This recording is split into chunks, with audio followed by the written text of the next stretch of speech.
Hello, this is Tyler Anderson, and today we are going to be talking about the presentation on the parable of the talents in trust.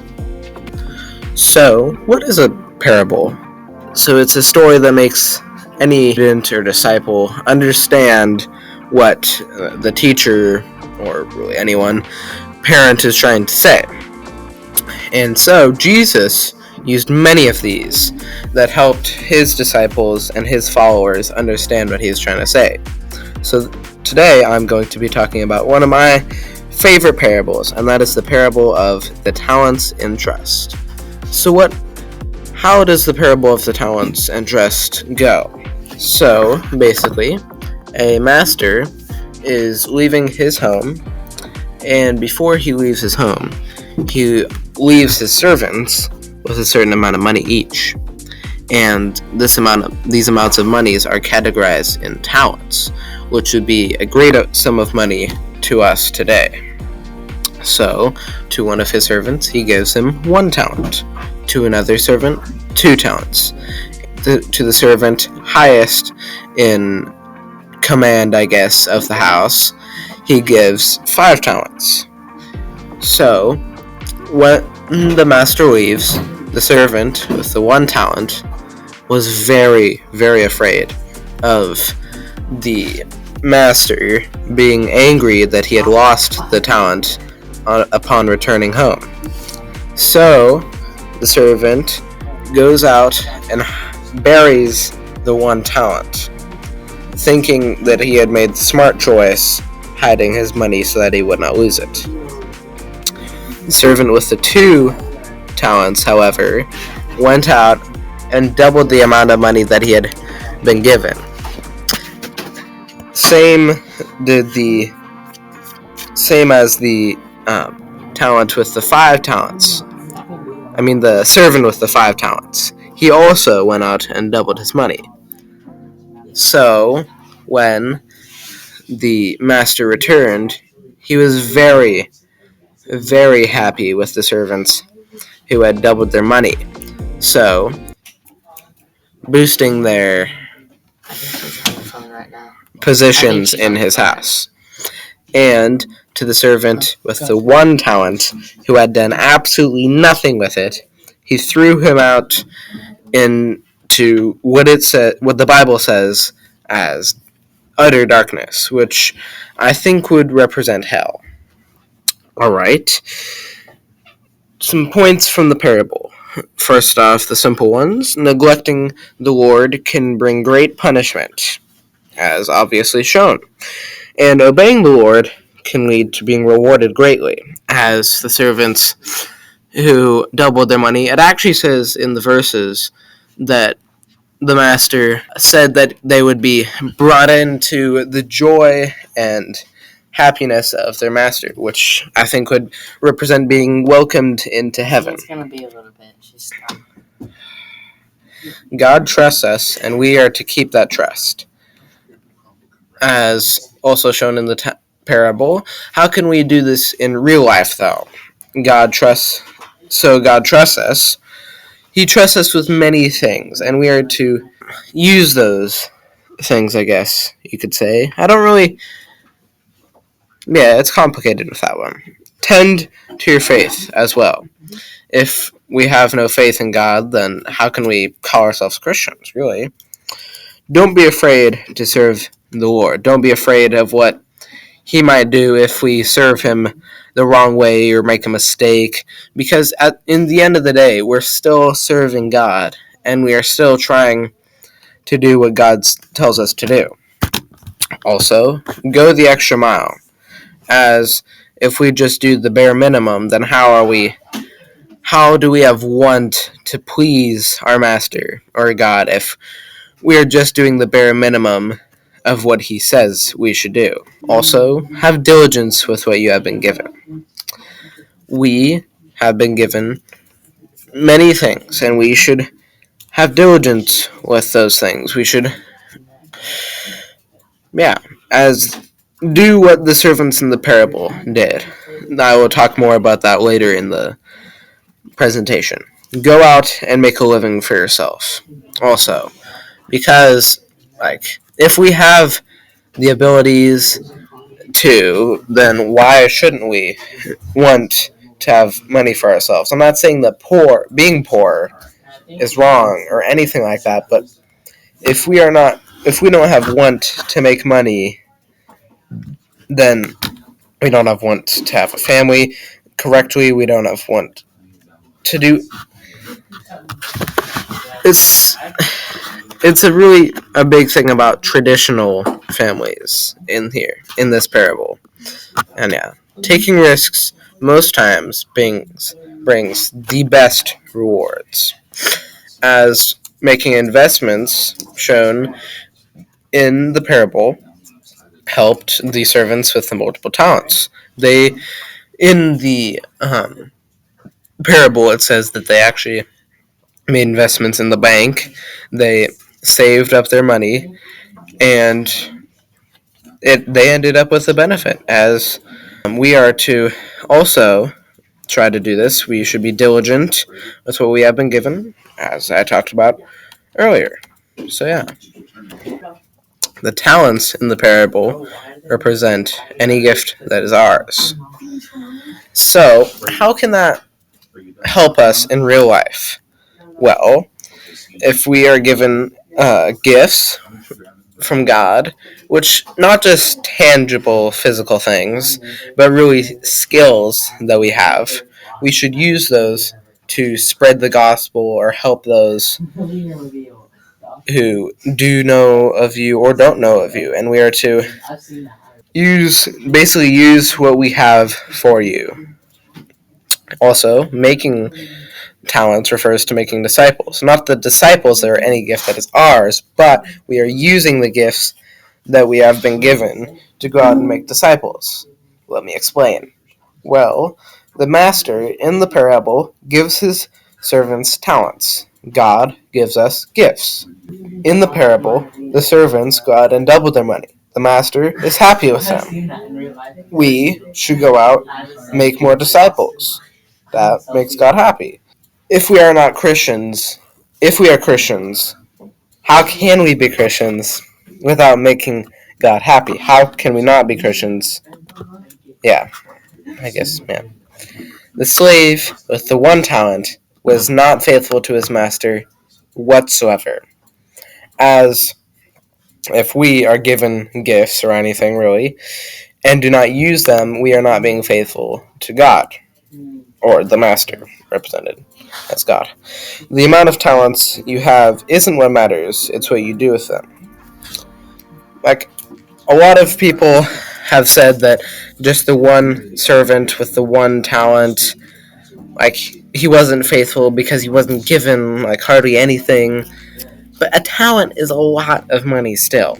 And even the servant with the two talents, he was still faithful too. He went out and doubled his money. As also, in real life, if the amount of skills we have, that doesn't matter. We can still use them for the Lord. It doesn't even matter what skills you have. We can use any skill for the Lord, and no matter how you use them.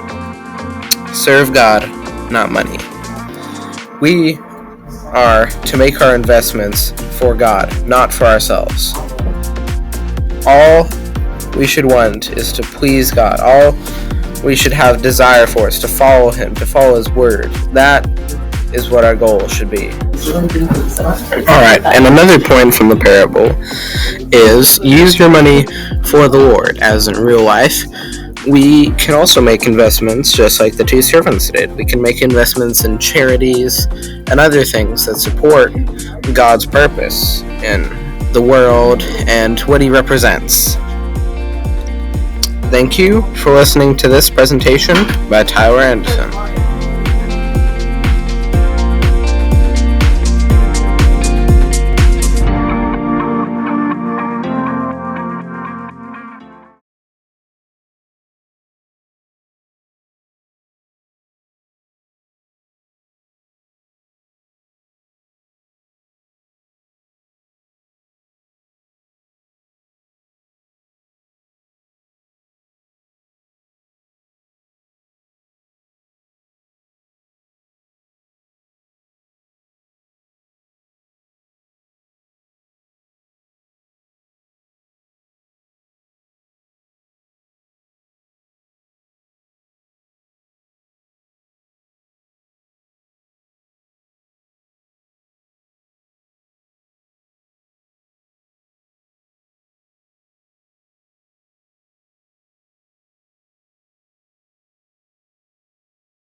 Alright, and another point from the parable is use your money for the Lord, as in real life. We can also make investments just like the two servants did. We can make investments in charities and other things that support God's purpose in the world and what He represents. Thank you for listening to this presentation by Tyler Anderson.